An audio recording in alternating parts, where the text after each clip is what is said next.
आज हम जिस बहरान से दो चार हैं, मुझे ये कहने दीजिए कि इस बहरान से ना निकलने की शायद एक वजह ये भी है कि हमारी अदालतें और हमारे जज साहबान वो इंसाफ नहीं कर रहे, बल्कि वो इन लाज का जो है वो शिकार है। इस पिटीशन को दायर करने से पहले ये दोनों सीनियर वकला साहबान फितने को जमान पाक लाहौर में मिले और उसके बाद ये चीफ जस्टिस ऑफ पाकिस्तान को मिले। उस मुलाकात में मुबैना तौर पे ये बात डिस्कस हुई कि जी कौन सा बेंच बनाया जाए। जब मर्जी के बेंच बना के मर्जी के फैसले किए और करवाए जाएंगे तो फिर उन फैसलों में कुव्वत नहीं होती। अगर आर्मी एक्ट 1952 के तहत किसी का ट्रायल नहीं हो सकता तो फिर भाई उसको रिपील कर दें, उसको कल अदम करार दे दें। वो पिछले 70 साल से फील्ड में क्यों है? वो इसीलिए है कि अगर कोई ऐसे प्रोहिबिटेड एरिया में दिफाई तनसीबात पर या दिफाई निजाम के ऊपर अगर कोई हमलावर होगा तो फिर उसका ट्रायल जो है वो फिर किसी ट्रैफिक लॉ के तहत नहीं, वो फिर आर्मी एक्ट के तहत ही होगा। 9 मई के वाकयात के बाद ये पूरी कौम का रिजॉल्व है, पाकिस्तान के दिफा के ऊपर जिसने हमला किया है इनको इनके मंतकी अंजाम तक पहुंचाया जाएगा।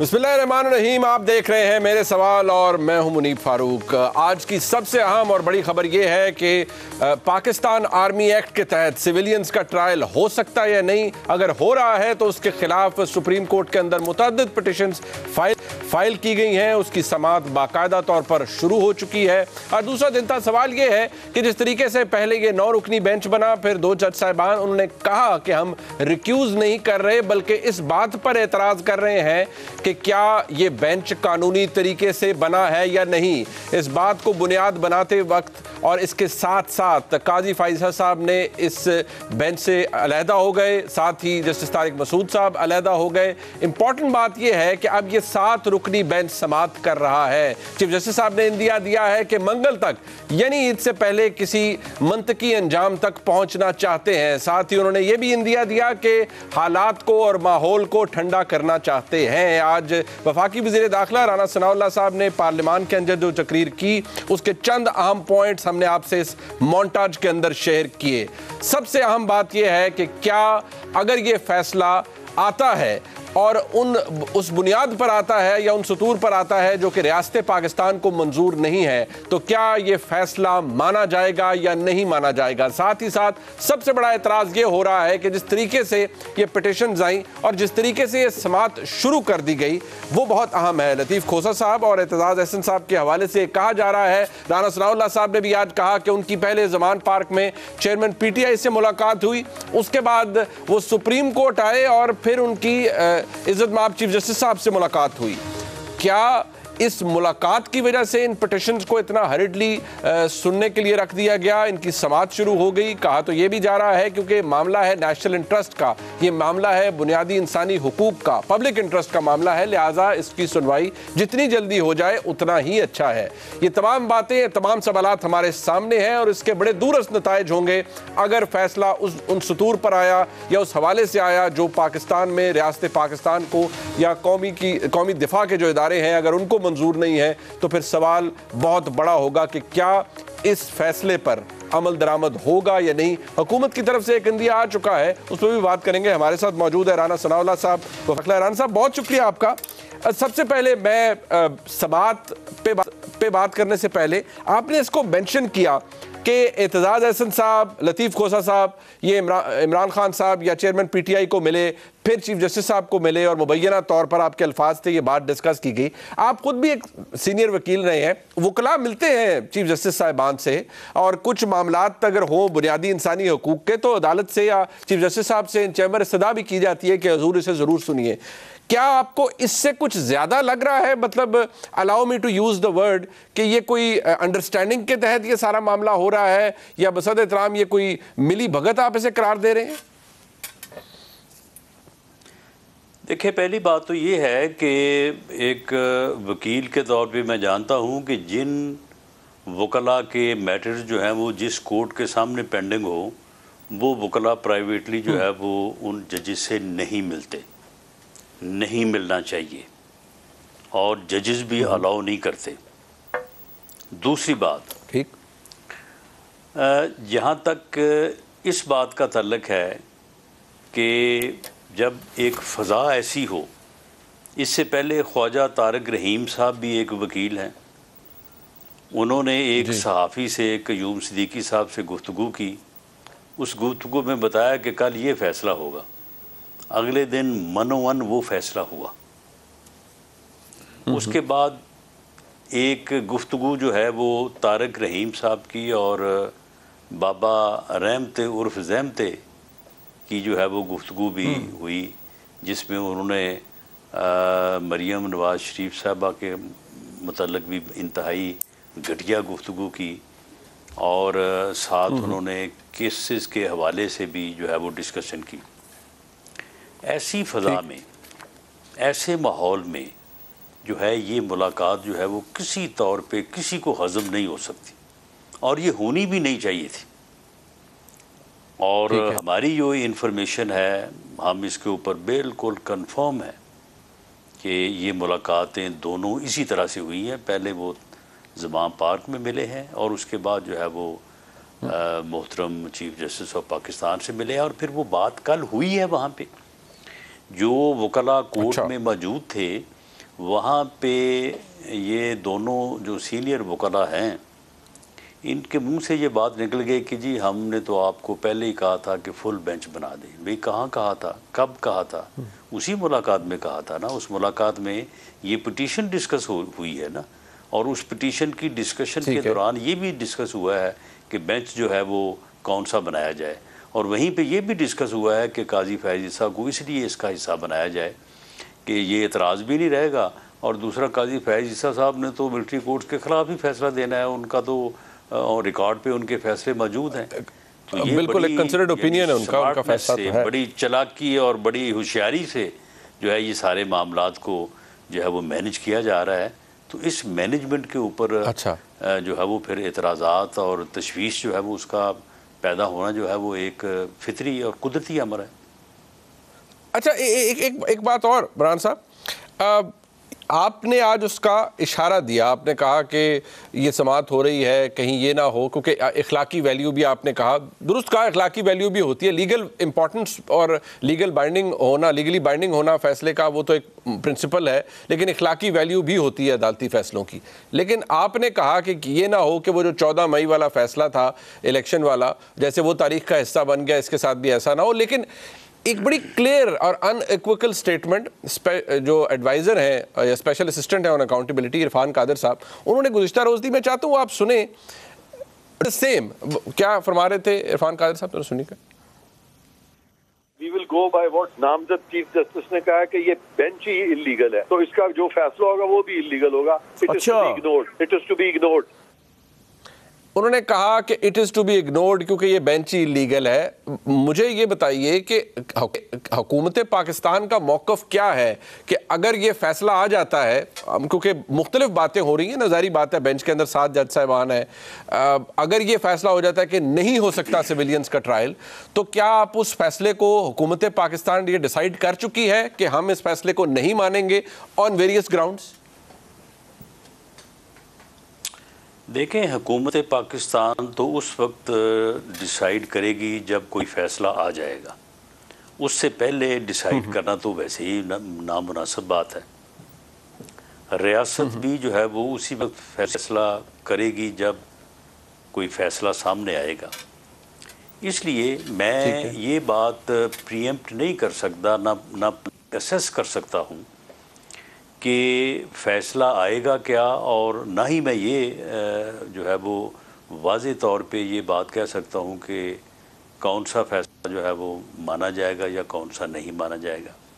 लेकिन मैं अपना एक पॉलिटिकल वर्कर के तौर पे या एक ज़िम्मेदार पोजीशन के पे होते हुए जो एक मेरी असेसमेंट है, जो मैं फ़ील कर रहा हूँ, मैं ये फ़ील कर रहा हूँ कि 9 मई के जो वाक़यात हैं, इन्होंने जिस बुरी तरह से झंझोड़ा है और जिस तरह से लोगों के जज्बात हैं, ख़ास तौर पे उन मतलब जिसमें शोहदा की बेहुरमती की है, जिस तरह से उनकी फैमिली की, जिस तरह से उसके ऊपर उस अदारे के लोगों के जो है वो एहसासात हैं।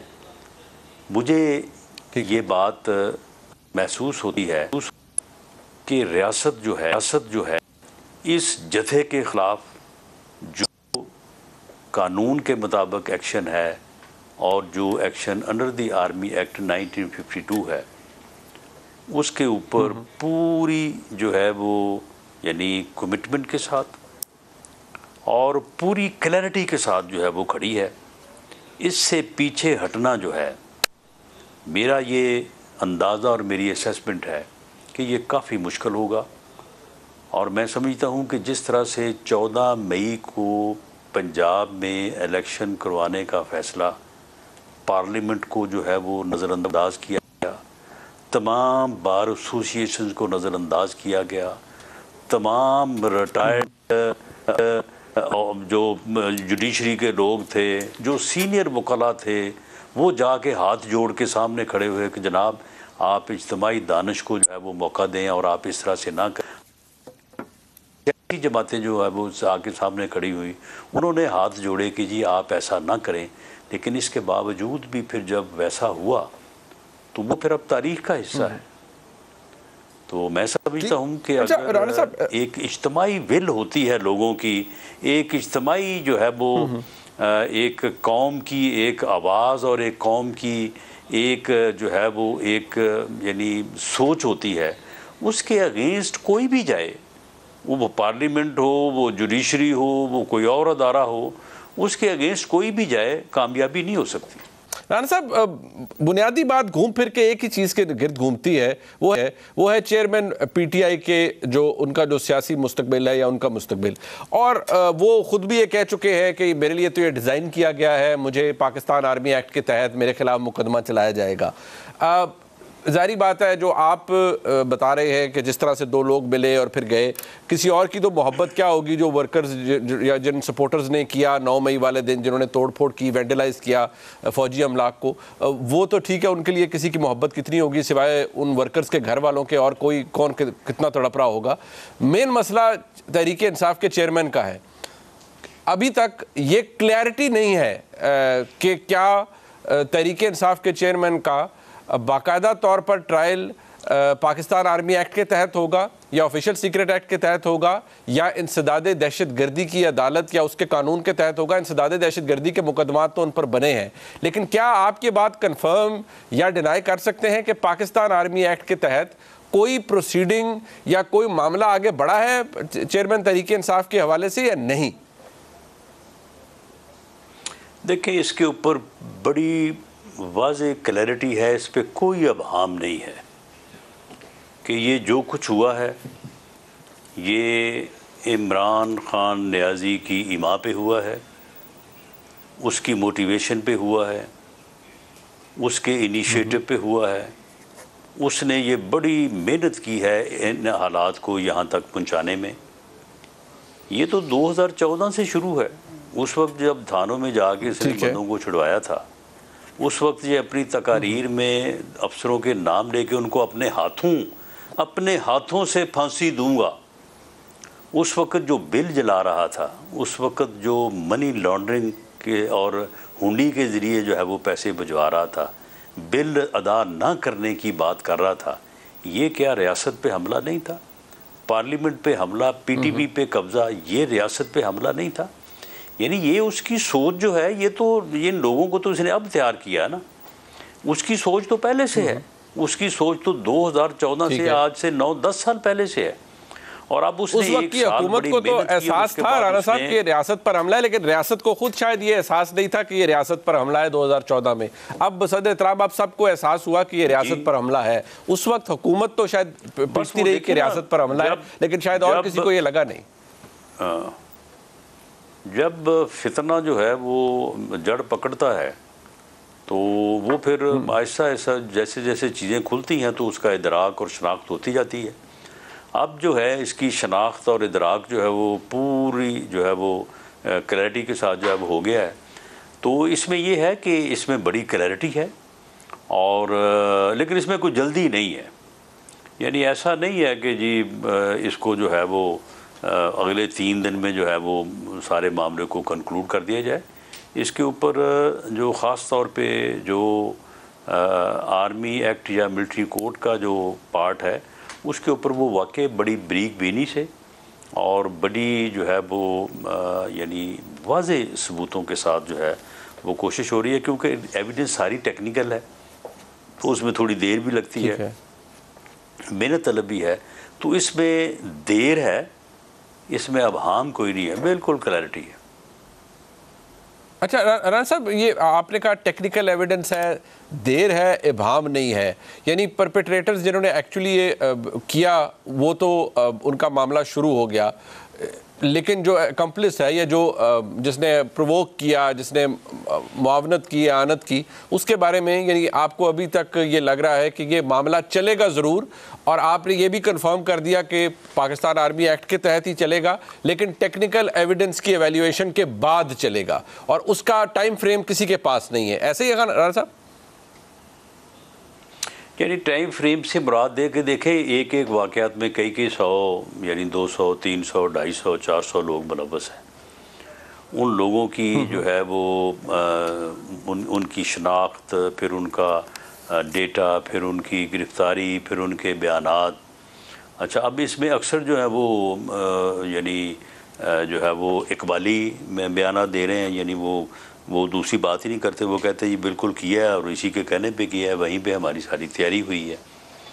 तो ये सारी चीज़ें जो हैं, ये सैकड़ों लोगों के डेटास को कलेक्ट करना, फिर उसको जो है वो फॉर वेरिफिकेशन भेजना, फिर उनकी शनाख्त। अब नए लोग जो हैं वो आप अभी भी देख रहे होंगे मीडिया पे भी, वो कोई इक्का दुक्का केस आ जाते हैं मीडिया पे, लेकिन जिन लोगों की शनाख्त हो रही है या जो लोग शनाख्त हो रहे हैं कि ये भी शामिल थे, ये भी शामिल थे, उनकी तादाद ज़्यादा है। तो इसमें काफ़ी तेज़ी से, काफ़ी मेहनत से काम हो रहा है, लेकिन क्योंकि काम का वॉल्यूम थोड़ा सा बड़ा है तो इसलिए शायद लगता है कि इसमें ज़्यादा देर हो रही है। बेशक आपके सियासी मुखालिफ हैं, लेकिन उनका चेयरमैन पीटीआई का सियासी मुस्तकबिल क्या है? आप यही समझते हैं कि उनको तमाम मुकदमात के अंदर जब वो कंक्लूड हों या जब प्रोसिक्यूशन हो, जब ट्रायल चले तो उनके बाद सज़ा होगी, या आपको लगता है कि बहैसियत एक सियासतदान वो री एमर्ज कर सकते हैं? मुकदमात, केसेस, कैदोबंद की सोबतें, तारीखी तौर पर तो ये देखा गया कि किसी भी सियासतदान का ये कुछ ज़्यादा बिगाड़ नहीं सकती, लोग री एमर्ज करते हैं। कोई सियासतदान हो तो तब है ना, ये सियासतदान ही नहीं है। आप मुझे बताएं कि पार्लिमानी डेमोक्रेटिक सिस्टम में वो बंदा जो कहे, अगर हुकूमत में है तो वो कहे कि मैंने अपोजिशन को जो है वो ख़त्म कर देना है, यही इस मुल्क का सबसे बड़ा मसला है, मैंने इनसे हाथ नहीं मिलाना, बल्कि 3.25 साल उनसे हाथ ना मिलाए, अपोजिशन लीडर को फ़ोन तक ना करे। अगर अपोजिशन एक कमरे में बैठी है और पुलवामा के वाक़े के ऊपर वो लेना चाहती है ब्रीफिंग, तो साथ वाले कमरे में अपने ऑफिस से उठ के ना आए, कहे कि मैं तो इनके साथ, मैं वहाँ पे गया तो मुझे हाथ मिलाना पड़ेगा, मैं तो इनको देखना नहीं चाहता। कोई सियासतदान ये अफोर्ड कर सकता है? कोई सियासतदान जो है वो ये कह सकता है, या ये कहने वाला सियासतदान हो सकता है कि अपनी पार्टी को कहे कि जनाब जब भी कोई मुखालिफ सियासी पार्टी का वर्कर लीडर नज़र आए तो उसको चोर कहो, उसको डाकू कहो, उसको गालियाँ दो। माओं को कहे कि बच्चों को स्कूल भेजो तो उनको कहो कि दूसरी पार्टी के लोगों को जब वो गालियाँ दिया करें। ये सियासतदान था ही नहीं, इसमें कोई सियासतदानों वाली बात नहीं थी। ये इस मुल्क की बदबख्ती थी, ये इस मुल्क की बदनसीबी थी कि ये एक फितना जो है ये इस मुल्क की सियासत में दाखिल कर दिया गया, दाखिल हो गया। और जिस तरह से बाकी दुनिया में मिसालें हैं, अब अगर हिटलर जो है वो जर्मन की तारीख में ना होता तो जर्मन आज पूरी दुनिया को रूल कर रहे होते। बदबख्ती उनकी कि वो हिटलर जो है वो हिस्ट्री में आया, और उसके बाद जो है वो फिर जो हुआ, जिस तरह से उसने अपनी कौम को हादसे से दो चार किया, ये भी अगर 9 मई ना होता तो ये किसी दिन इस मुल्क को किसी हादसे से दो चार कर देता। अच्छा राणा साहब, तहरीक-ए-इंसाफ के कुछ लोग निकले, बाद में जैसे निकलते थे दोबारा गिरफ्तार हो जाते थे। शाह महमूद कुरैशी साहब निकले, दोबारा गिरफ्तार नहीं हुए, हाँ उनकी ज़मानत ज़रूर खारिज हुई, फिर उन्हें हिफाजती ज़मानत ले ली। तहरीक इंसाफ बहसियत एक जमात, क्योंकि आप वफाकी वज़ीर दाखिला हैं, उसकी एग्जिस्टेंस क्या है, उसकी कबूलियत क्या शाह महमूद कुरैशी साहब के साथ है या असद उमर साहब के साथ है? क्योंकि जो तहरीक इंसाफ के चेयरमैन हैं उनके तो बहुत से मसाइल हैं। ज़ाहिर बात है जो 9 मई का वाक़या हुआ इसने पूरी सियासी जमात को तलपट कर दिया, तितर बितर हो गई, लोग चले गए, चाहे वो मर्जी से तो क्या ही जाते, डिजर्शंस हुई पार्टी से। तो कैसी एग्जिस्टेंस है तहरीक इंसाफ की और कबूलियत क्या है तहरीक इंसाफ की आज के इस निज़ाम के अंदर? आपको उनका तहरीक इंसाफ का मुस्तकबिल क्या नज़र आता है 2023 के इलेक्शंस में? देखिए जी, ये जो तहरीक इंसाफ है माइनस इमरानी फितना हमें बिल्कुल काबिल कबूल है। करें वो सियासत, लड़ें इलेक्शन, लेकिन ये जो एक जथा है उस जमात में, जो उस जमात पे भी काबिज था और रियासत के ऊपर भी हमलावर हुआ है, दिफाई तनसीबात के ऊपर, फ़ौज के ऊपर, GH के ऊपर, आर्मी हाउस के ऊपर, शोहदा की जो है वो यादगारों के ऊपर हमलावर हुआ है, ये जथा जो है ये काबिल कबूल नहीं है।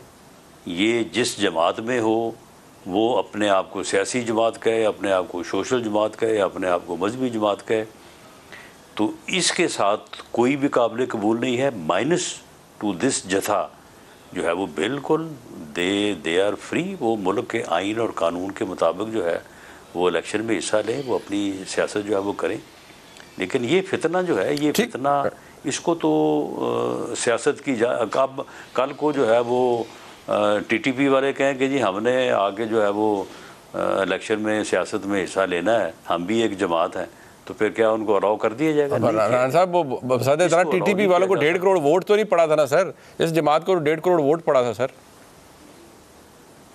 1.5 करोड़ वोट जो है वो इस फितने को तो नहीं पड़ा था ना। ये जो फितना है जो एक्सपोज हुआ है, अब आप मुझे बताएं ना कि जब से इन्होंने ये अमल किया है, ये एक्सपोज हुए हैं, लोगों की इनकी शनाख्त और इदराक हुआ है, अब देखेंगे ना कि इनको क्या वोट पड़ते हैं। इनको कोई वोट नहीं पड़ेगा, सब छोड़ के जा रहे हैं। अच्छा, ये दिलचस्प एंगल है। आपको लगता है इनको वोट नहीं पड़ेगा और ये जो जत्था है बकौल आपके जो फितना है इनको वोट नहीं पड़ेगा? एक मुख्तसर सा ब्रेक है, मैं वापस आ रहा साहब से यही सवाल पूछ रहे हैं कि तहरीक इंसाफ उनके ख्याल में उसका क्या रह गया है, और वो ये कह रहे हैं कि फरमा रहे हैं कि वोट नहीं पड़ेगा तहरीक इंसाफ को, माइनस इमरान खान कबूलियत है तहरीक इंसाफ की, लेकिन उनको वोट नहीं पड़ेगा। क्या वाकई ऐसा है कि उनको वोट नहीं पड़ेगा? एक ब्रेक के बाद राना साहब, ये कोई असेसमेंट आपकी किस तरह, जब आप कह रहे हैं कि आपको पता है कि अब इनको वोट कोई नहीं पड़ेगा, तो तहरीक इंसाफ तो में तो कासिम के अब्बा ही अब्बा थे, मतलब जाहिर बात है वो अगर वोटर का कनेक्ट है तो वो भी उन्हीं से है। आपको लग रहा है कि वोटर अब इनकी जमात पाकिस्तान तहरीक इंसाफ के साथ नहीं रहेगा? ये असेसमेंट आपने क्या किसी सर्वे से करवाई है या आपकी सियासी असेसमेंट है, सियासी तज्जिया है, सियासी अंदाज़ा है? और अगर ये उल्टा साबित हुआ और अभी भी तहरीक इंसाफ के लोग तहरीक इंसाफ को ही वोट करेंगे, तो क्या आपके लिए या रियासत के लिए काबिल कबूल होगा तहरीक इंसाफ अगर इस ऐसी पोजीशन में आती है कि वो कोई किसी जगह हुकूमत बना ले, माइनस बकौल आपके इस जत्थे के? नहीं, माइनस इस जथे के, माइनस इमरानी फितने के, तो मैंने ये बात की है कि किसी को कोई एतराज़ नहीं है। एतराज़ तो इस सोच पे है, एतराज़ इस बयानिए पे है। देखें, दुनिया में आप तारीख़ उठा के देख लें, ये काम एक मरतबा ही हुआ है दुनिया में जहाँ भी हुआ है। ये अगर कामयाब हो जाए तो इनकलाब होता है, अगर नाकाम हो तो ये बगावत होती है, गद्दारी होती है, सरकशी होती है। इन्होंने जो हमला किया है वो नाकाम हो गया है। आज तक दुनिया में किसी मुल्क में तारीख़ आप उठा के सारी देख लें, नाकामी के बाद जो है वो दोबारा सियासी तहरीकों को मौका मिल जाता है जो अदम तशद्दुद पे और नॉन वायलेंस के ऊपर ईमान रखती हैं। तशद्दुद और वायलेंस की बुनियाद के ऊपर जो है वो काबज़ होने वाली कुव्वतें जो हैं वो एक ही मरतबा जो है वो अपने आप को आजमा सकती हैं। अगर वो कामयाब हो जाएं तो वो फिर इनकलाब बन जाता है, और अगर नाकाम हो तो सरकशी और बगावत और गद्दारी होती है, और उसका अंजाम जो है वो फिर उस जथे का उस टोले का जो है वो खात्मा ही होता है। मैंने तो नहीं देखा कि कोई टोला जो है वो इस तरह से नाकामी के बाद जो है वो दोबारा उसने सियासी जदोजहद शुरू कर दी हो और उस सियासी जदोजहद में वो दोबारा कामयाब हो गया हो। ये मुमकिन नहीं है, ये तारीख में ऐसा कभी हुआ नहीं है। अच्छा राणा साहब, कुछ लोग जो कि नारे लगाते थे हम छीन के लेंगे आज़ादी, तेरा बाप भी देगा आज़ादी, और नारे तो जो लगाते, उनकी ड्राई क्लीनिंग तो नहीं हो रही किसी भी नए अंदाज में, किसी भी नई जमात के अंदर? तो क्या ये बात रियासत को इसका इदराक है कि कोई ऐसे लोग जो ये करते रहे हैं और ये नारे लगाते रहे हैं या इस तरह के बयानात देते रहे, वो उनकी कबूलियत है सिस्टम के अंदर? नहीं, ऐसे ही होता है, ऐसे ही होता है। जो यानी जो फिर सरकशी और बगावत जिन लोगों के ऊपर इल्ज़ाम लगता है वो तो फिर उसको फेस करते हैं और उससे जो डिस्टेंस करने की पोजीशन में होते हैं। लेकिन अब बाज़ लोग तो इससे डिस्टेंस नहीं कर सकते, जो मौके पे मौजूद हैं और जो एक्ट कर रहे हैं, और इसी तरह से जो इस एक्ट को मुनज़्ज़म कर रहे हैं, इसकी मनसूबा बंदी कर रहे हैं, इसकी पेशबंदी कर रहे हैं, करते आ रहे हैं। उसके अलावा और बहुत सारे लोग हैं, बल्कि अक्सरियत उन लोगों की है कि जो ऐसी पोजीशन में है कि वो डिस्टेंस कर सकते हैं। तो जो डिस्टेंस कर सकते हैं वो तो सारे करेंगे, लेकिन जो नहीं करेंगे उनकी पोजीशन ऐसी होगी कि वो डिस्टेंस कर नहीं सकते, तो इसलिए उनको इजाज़त नहीं मिलेगी, लिहाजा वो डिस्टेंस नहीं करेंगे। अच्छा, अब मैं टुवर्ड्स द एंड राणा साहब, प्राइम मिनिस्टर साहब निजी दौरे पर अब इंग्लैंड गए हैं, मियां नवाज शरीफ साहब वहाँ पर है।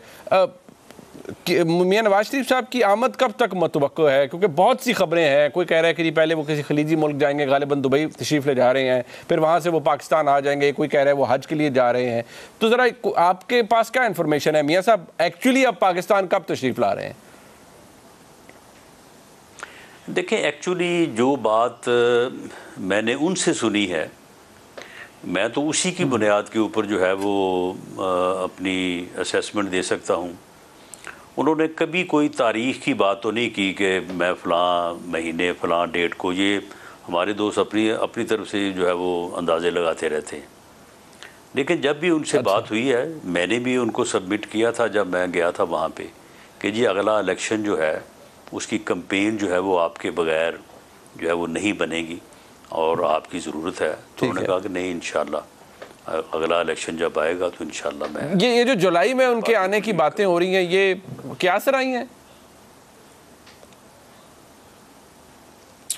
नहीं, देखें, अब इलेक्शन जो है वो आईनी तौर पे जो तरीक़ाकार सामने है, तो उसके मुताबिक तो अगस्त में अगर केयर टेकर सेटअप आने हैं और असम्बलियाँ अपनी मुद्दत पूरी करेंगी, जो कि पूरी करेंगी, ये इलेक्शन आइन में यही दर्ज है, तो फिर जुलाई में इलेक्शन शुरू हो जाएगा। बल्कि ये इलेक्शन, ये तो पूरा साल ही इलेक्शन ईयर का होता है, ये इस साल पाकिस्तान में ये ज़रा और तरह से आया है। तो मेरा ख्याल है कि जुलाई में इलेक्शन एक्टिविटी का आगाज़ हो जाएगा। कोई चांसेस हैं कि इलेक्शन अगेंस्ट एनी प्रेटेक्स्ट डिले हो जाए या नहीं? बिल्कुल कोई चांस नहीं है, अपने वक्त पर अब इस साल जैसी मुद्दत पूरी होगी इलेक्शन हो जाएगा?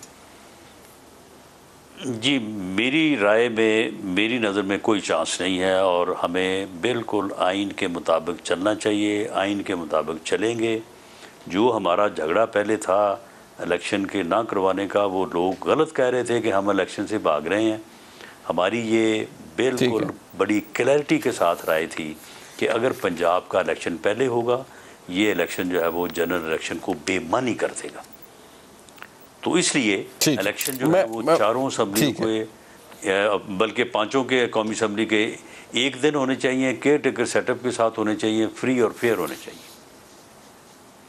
ठीक, बहुत शुक्रिया राना सनाउल्लाह साहब। हमारे मुख्तलिफ मामलात के ऊपर गुफ्तगू हुई राना सनाउल्लाह साहब से।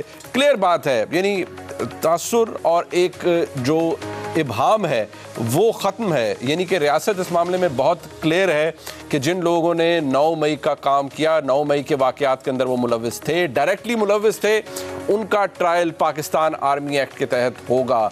बहुत क्लैरिटी के साथ तो नहीं, लेकिन इस बात का इंदिया राना सनाउल्लाह साहब ने ज़रूर दे दिया आज अपनी तकरीर में भी और इस प्रोग्राम में भी कि अगर मामलात को उस तरफ ले जाया जाता है तो शायद इस फैसले का अंजाम भी वही हो जो 14 मई के इलेक्शंस के हवाले से प्रोग्राम में जो सुप्रीम कोर्ट के फैसले के अंदर था कि बाकायदा तौर पर यह कह दिया गया था कि 14 मई को इलेक्शंस होंगे, लेकिन फिर उस फैसले पर अमल दरामद नहीं किया जा सका। एक ब्रेक लेते हैं, ब्रेक से वापस आएंगे, कानूनी नुकात पर बात हो जाए कि पाकिस्तान आर्मी एक्ट के तहत सिविलियंस का ट्रायल हो सकता है या नहीं, इब्हाम या मसला क्या। एक ब्रेक के बाद हमारे साथ रहिए। एक दफ़ा फिर आपको शामदीद कहते हैं। यहाँ हमारे साथ मौजूद हैं जस्टिस रिटायर्ड शाइक उस्मानी साहब। सुप्रीम कोर्ट के अंदर समाअत जारी है, क्या सिविलियंस का ट्रायल पाकिस्तान आर्मी एक्ट के तहत हो सकता है या नहीं? बहुत शुक्रिया जस्टिस साहब। ये फरमाइएगा ये इब्हाम शायद मौजूद है भी और नहीं भी, और ये एक मसला इंसानी हुकूक का भी है और शायद है भी, और शायद अब इसको बाकायदा तौर पर सामने भी लाया गया है। मसला है क्या आज अदालत के अंदर भी जो प्रोसीडिंग्स हुई आपकी नज़र से भी गुजरी होंगी, रिपोर्टिंग हो रही थी, अब अदालत बार बार आज भी अदालत के सामने कहा जाता रहा कि सिविलियंस का ट्रायल नहीं हो सकता, जबकि जनाब जस्टिस मंसूर अली शाह साहब ने कहा कि हम इस कानून को देख ही नहीं सकते, हम इस कानून को ऑल्टर नहीं कर सकते, और जब कानून के अंदर लिखा है कि सिविलियंस का ट्रायल हो सकता है अंडर एक स्पेसिफिक सर्कमस्टांसिस के अंदर, लेकिन यहाँ ये कहा जा रहा है कि नहीं, जो 9 मई को हुआ वो उसके लिए और पाकिस्तान में कवानीन मौजूद हैं, इंसदाद दहशतगर्दी का कानून मौजूद है, लिहाजा सिविलियंस का ट्रायल वहाँ हो।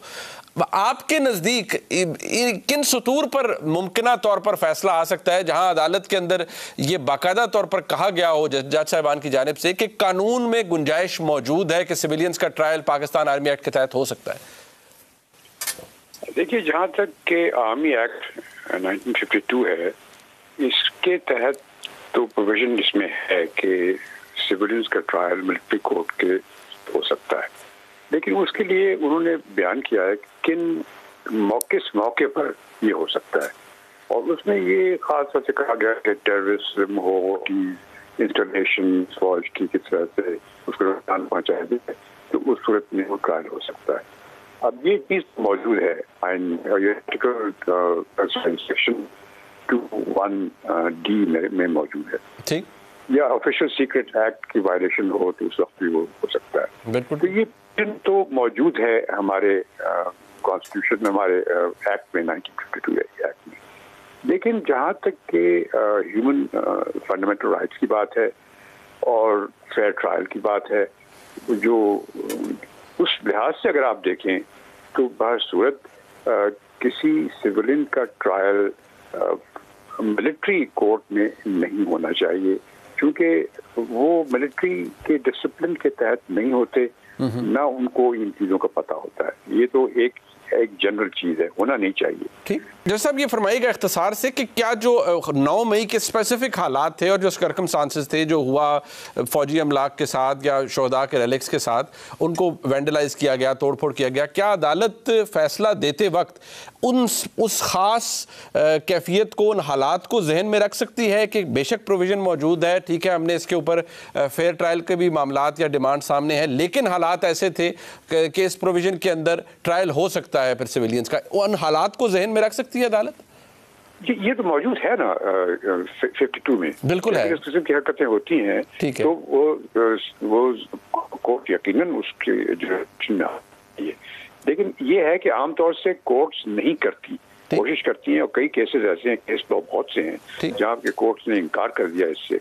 लेकिन अब इस सूरत में जो 9 जून का जो इंसिडेंट थे, उसके बाद मेरी नजर कोर्ट में यकीनन आएगा कि शायद 1952 एक्ट के जो जिन्होंने किया है, जिन्होंने बनाया है, वो चीज का एहसास था कि ऐसी चीज हो सकती है। और इस मामले में तो मेरे ख्याल में, मुझे तो ऐसा लगता है कि कोर्ट इसी नतीजे पे पहुंचे कि ठीक है, हाँ तो अपनी जगह पे सही है कि सिविलियन का ट्रायल नहीं हो सकता मिलिट्री कोर्ट के सामने, लेकिन ये सिचुएशन ऐसी थी जिसमें हो सकता था। बहुत शुक्रिया जज साहब, आपने वक्त दिया, प्रोग्राम आपने देखा जी, देखने का बहुत शुक्रिया, इसका फीडबैक दीजिएगा। खुदा हाफिज़।